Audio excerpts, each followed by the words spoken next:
मेरा ट्राउजर उतारा, अच्छा।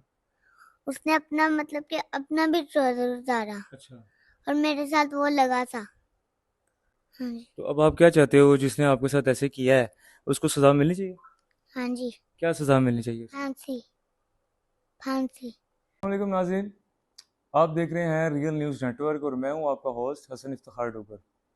नाज़रीन, जैसे कि आपको पता है कि इंफॉर्मेटिव स्टोरीज़ लेके रियल न्यूज़ नेटवर्क पे आपकी खिदमत में हाजिर होते हैं, और आज की जो स्टोरी है उसको ब्रेक करते हुए मैं बहुत शर्मिंदा हूँ, और एज ए नेशन जो है वो मुझे जो है वो ये शर्मिंदगी हो रही है कि मैं इस तरह का वाक़या आपके सामने लेके आ रहा हूँ। मेरे साथ एक नन्ही जान बेटी है, तकरीबन इसकी उम्र जो है वो 7-8 साल होगी, और इसका नाम अरहम है। इसके साथ जो है मुबैना तौर पर जो है वो इसके साथ ज़्यादती की गई है, और इसका बच्चे का ये कहना है कि मुझे वर्गला कर, बहला-फुसला कर जो है वो मुझे ले जाया गया, और फिर ज़बरदस्ती जो है वो एक जगह पर मुझे ले जाकर मेरे साथ जो है ज़्यादती की गई, और सारी रात जो है वो मुझे हफ्ज़ बेजा में रखा गया। इनकी वालिदा भी हमारे साथ मौजूद हैं, बच्चा भी मौजूद है। आइए हम इनसे बात करते हैं और पूछते हैं कि ये किस तरह ये तमाम तर वाक़या जो है वो पेश आया है। अस्सलाम वालेकुम। वालेकुम सलाम। मैडम, सबसे पहले तो हम बहुत शर्मिंदा हैं एज ए नेशन आपका इंटरव्यू भी करते हुए और आपसे ये सवालात भी करते हुए, और आपके गम में जो है हम बराबर के शरीक हैं। एक बहुत ही तशवीशनाक और अफसोसनाक ये वाक़या है कि आपके बेटे के साथ ज़्यादती हुई है। तो क्या मामला हुआ है, ज़रा थोड़ा-सा हमें बताइएगा। बस वो लड़का तैयब लेके गया बर्गर लेने के लिए इसके साथ, तो ठीक है। वहां से ये अपने घर ले गया। जी। मैं फोन करती रही हूँ तो बस ये कहता रहा मैं आ रहा हूँ, सारी रात बच्चे को रखा है अपने पास। ठीक है। तो यानी सुबह को जब बच्चा आया तो बच्चे ने बताया इसकी हालत काफ़ी ख़राब थी। जी। तो मैं नश्तर थाने गई हूँ, हुँ। उनसे जाके बात की है, उन्होंने मुझे आगे फैक्ट्री एरिया भेज दिया है। मेरी यही अपील है कि सख्त से सख्त जो है ना सज़ा मिलनी चाहिए उस लड़के को। और मेरी किसी ने भी नहीं सुनी। ये हमारे मुहाफिज है ना कि हमारे, अगर ये हमारी हिफाजत नहीं करेंगे हमारे छोटे बच्चों की, आज ये कंडीशन आ गई कि हम बच्चों को बाहर नहीं निकाल सकते। और मेरी ये अपील है अच्छा, कि माज़रत के साथ मैं आपकी बात काट रहा हूँ। जो लड़का तैयब था वो इसको ले गया बर्गर खिलाने के लिए, हाँ उसके बाद जी। सारी रात उसने इसको अपने पास रखा, हफ्ज़े भेजा में ज़्यादती की, और हाँ जब जी। वो आया और इसको छोड़ के चला गया, और हाँ फिर जी। बच्चे ने आपको क्या बताया, क्या हुआ? उसने भागने की है, इसकी तबीयत ख़राब थी तो ये हुँ। आते ही जो है ना वॉमिटिंग शुरू हो गई इससे, तो मैं इसे लेके गई वॉशरूम तक। जी। तो वो उसने निकलने की है, वो जल्दी जल्दी से भाग गया। जी। उसके बाद उसने अपने नंबर वगैरह बंद कर दिए। तो अच्छा। पुलिस वालों ने नंबर भी लिए और उन्होंने कहा भी है कि हमने फ़ोन किया है, उसने नंबर बंद कर दिया। हुँ। मेरी किसी किस्म की कोई भी हेल्प नहीं की गई, ना ही उन्होंने मेरी बात सुनी है। पुलिस की जानिब से आपको कोई रिस्पॉन्स नहीं मिला? हाँ जी। नशर थाने ने कोई दरख्वास्त वगैरह ली आपकी, कोई आपसे लिखा है उन्होंने, दरख्वास्त लिखी है, फिर मुझे फैक्ट्री एरिया थाने भेजा उन्होंने तो मेरी। आपने उनसे पूछा नहीं कि ये आप मुझे क्यों भेज रहे हैं? आपने दरख्वास्त क्यों ली मेरे वो से? कहते वो थाना लगता है, तो उधर गई फैक्ट्री एरिया, तो वो भी उन्होंने मेरी कोई बात नहीं सुनी, किसी किस्म की भी जी कोई। बिल्कुल नाज़रीन, जैसा कि आपने सुना कि मैडम का कहना है कि पहले उन्होंने मेरे से इस चीज़ की दरख्वास्त ले ली और मेरे से तमाम तर डिटेल्स ले ली, अगली पार्टी का लड़के का नंबर ले लिया, और उसके बाद मुझे कहा कि जी ये जो आपका केस है ये यहाँ नहीं बनता नश्तर थाने में, ये फैक्ट्री एरिया थाने में बनता है। तो अगर तो फैक्ट्री एरिया थाने में बनता था तो पुलिस को चाहिए था, नश्तर थाने की जो पुलिस है उसको चाहिए था कि ये पहले ही मैडम को गाइड करके इनको फैक्ट्री एरिया थाना में भेज देती। इनसे सारी डिटेल लेना, एप्लीकेशन लिखना, और फिर बाद में इनको फैक्ट्री या थाना भेज देना, इससे ये चीज़ साबित होती है कि पुलिस ने अगली पार्टी से साज़बाज़ होकर उनसे पैसे लेकर जो है वो इस केस को उन्होंने एक दफ़ा रफ़ा-दफ़ा करने की कोशिश किया है, और इनको कहा गया कि आप जो है टेंशन ना लें, तसल्ली दी गई, और इनका मेडिकल भी नहीं करवाया गया। बच्चे का मेडिकल करवाया उन्होंने? नहीं, नहीं करवाया, बस घर जी, देखा उन्होंने, घर बच्चे का देखने के बाद। मेडिकल भी नहीं हुआ। उनका ये कहना है कि किसी किस्म की कोई जो है वो सुनवाई नहीं हुई, और ये नहायत ही अफ़सोस की बात है।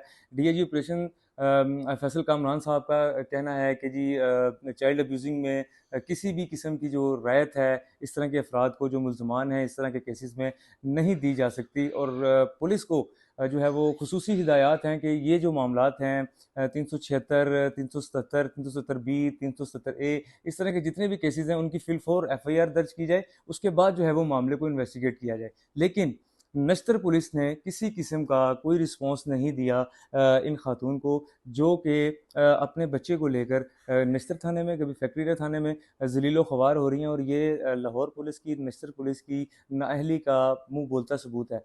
बच्चा हमारे साथ मौजूद है। बच्चे से बात करते हैं, पूछते हैं कि बच्चे के साथ क्या वाक़या हुआ, क्योंकि बच्चे मन के सच्चे होते हैं। तो पूछते हैं कि बच्चे के साथ क्या वाक़या हुआ, और बड़ी हौसले के साथ और बड़ी दिलेरी के साथ ही मैं बच्चे से सवाल करने जा रहा हूँ। लेकिन क्या करें, ये हमारा माशरा है, ये हमारे माशरे का अलमिया है, क्योंकि इस तरह के वाक़यात को अगर हम हाईलाइट ना करें तो इस तरह के केसेस जो है वो बढ़ते चले जाएँगे। इसलिए बच्चे से बात करते हैं, पूछते हैं कि क्या मामला हुआ? अस्सलाम वालेकुम बेटा। अस्सलाम वालेकुम। वालेकुम सलाम। कैसे हो? ठीक हूँ। अच्छा बेटा, ये बताओ कि अंकल तैयब आपको जब बर्गर खिलाने के लिए लेके गए हैं, हाँ जी। तो उसके बाद क्या हुआ? क्या किया अंकल ने? कहाँ लेके गए आपको? अंकल मुझे रिजवान बर्गर की दुकान पे बर्गर खिलाने लेके गए हैं। उसके बाद वो कहते हैं मम्मा, मैं अपने घर लेके गए थे। उनके घर भी रिजवान बर्गर की दुकान के साथ ही था। तो वो एक लंबी सी गली में मुझे अपने घर लेके गए थे। उन्होंने रात को फिर मेरी मम्मा ने इतने फ़ोन किए हैं कि मेरे बेटे को घर भेजो। तो वो कहते हैं, उन्होंने कहा कि तू सोने का नाटक कर। मैं तेरी मम्मा को कहता हूँ कि वो नहीं, सोया जब हुआ है। आपको पहले वो घर लेके गया तो उसने आपको क्या बर्गर खिला के जब घर ले गया, क्या किया उसने आपके साथ? गंदा काम किया क्या? आपको गंदा तंग काम किया, किया। परेशान किया, क्या किया? गंदा काम किया। वो कब किया जब आपको लेके गया? वो उसने जब सुबह की शाम हो रही थी ना, हम्म। तब उसने मेरे साथ ये वाकया किया था। हम्म। वाकया ये है कि उसने जैसे आपका ट्राउजर है ना, हम्म। आप नहाते हो हम्म। है ना, वैसे उसने मेरा ट्राउजर उतारा। अच्छा। उसने अपना मतलब कि अपना भी ट्राउजर उतारा अच्छा। और मेरे साथ वो लगा था। अच्छा। बाकी फिर क्या सारे किया उसने? आप- आपके साथ लगा तो गंदा गंदा काम किया, आपने उसको मना नहीं किया? आपने उसको मैं रोका तो नहीं? शोर नहीं डाल सकता था क्योंकि इधर दूर दूर तक घर से ना ही उधर से किसी को आवाजें जा सकती थी। हम्म। अगर मैं शोर डालता तो उसने मुझे अंदर से चुटकी लगी थी। हम्म। मैं कहीं बाहर निकल भी नहीं सकता था उसकी हम्म। जाल से फंस के। उसने मुझे अंदर से चुटकी लगाई थी। अगर वो सोता तो मैं निकल जा सक, सकता था। हम्म। अच्छा। तो फिर सुबह आपको वो घर छोड़ गया? हाँ जी। फिर सुबह मेरी तबीयत बड़ी खराब थी तो मुझे उल्टी आ रही थी। मेरी मम्मा मुझे वॉशरूम तक लेके गई। नहीं, जब वो आपको वापस छोड़ के गया तो फिर भाग गया, तो फिर आपने मम्मा को क्या बताया? मैंने मम्मा को कहा मैं वही रहूं। तभी मैंने आपको वाक्य बताया ना, हम्म। ये वाला वाक्य किया था। फिर मम्मा को भी आपने बताया कि मेरे साथ इसने ऐसे ऐसे किया? हाँ जी। हाँ जी। तो अब आप क्या चाहते हो, जिसने आपके साथ ऐसे किया है उसको सजा मिलनी चाहिए? हाँ जी। क्या सजा मिलनी चाहिए उसको? फांसी। फांसी। फांसी मिलनी चाहिए? और मैं कहता हूँ एक और कि ऐसे वाक्य और किसी के साथ भी और किसी के बच्चों के साथ ना हो। जी बिल्कुल नाज़रीन, ये एक नन्ही सी जान है, और इसकी आपने आखिरी जो इसने जो बात की है ना, इसने दिल को दहला कर रख दिया है। इसका कहना है कि मेरे साथ तो ये वाक़या जो हो गया है वो ठीक है, लेकिन और किसी के साथ, किसी बच्चे के साथ ऐसा वाक़या ना हो। मैं ये समझता हूँ कि बच्चा समझदार बच्चा है। और बाकी आपने इसकी सारी बातें सुनी, बच्चे ने कहा कि मुझे बर्गर के लिए लेके गया खिलाने के लिए, उसके बाद मुझे घर ले गया और फिर मेरे साथ उसने गंदा काम किया।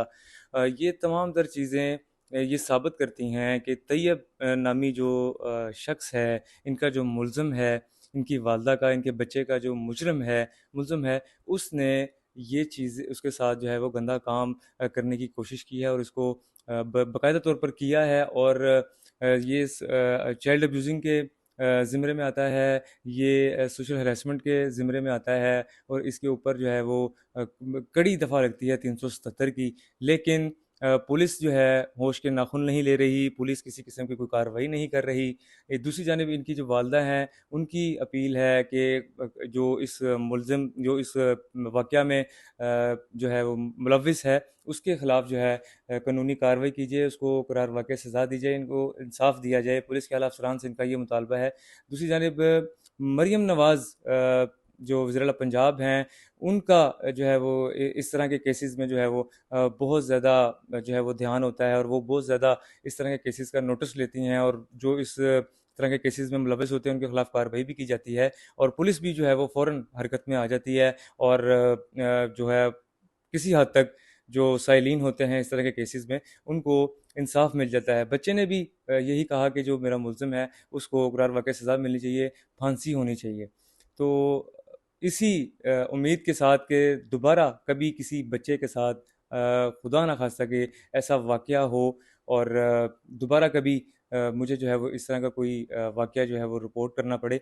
मैं ये चीज़ नहीं चाहूँगा और मैं ये दुआ करूँगा कि हमारे माशरे में जो इस तरह के लोग हैं उनको अल्लाह ताला हिदायत दे और इस तरह के जो वाक़यात में जो मुलविस होते हैं उनको जो है करार वाक़ई सज़ा दी जाए। और अगर इस तरह के जो लोग हैं उनको अगर सज़ा दी जाएगी तो जो दूसरे जो लोग हैं जो इस तरह के काम करने का सोच रहे हैं उनके लिए जो है ये एक सबक होगा और उनको इस तरह की सज़ा होनी चाहिए कि ये जो लोग इस तरह का काम करने का सोचते भी हैं वो जो है सोचने से पहले एक दफ़ा ये चीज़ ज़रूर सोचें कि हमारे साथ भी यही हाल होगा जो कि इस तैयब के साथ जो है वो होना चाहिए। इसी के साथ अपने मेज़बान हसन इफ्तिखार डोगर को इजाज़त दीजिए। आपसे मुलाकात होगी नेक्स्ट वीडियो में। अल्लाह हाफ़िज़।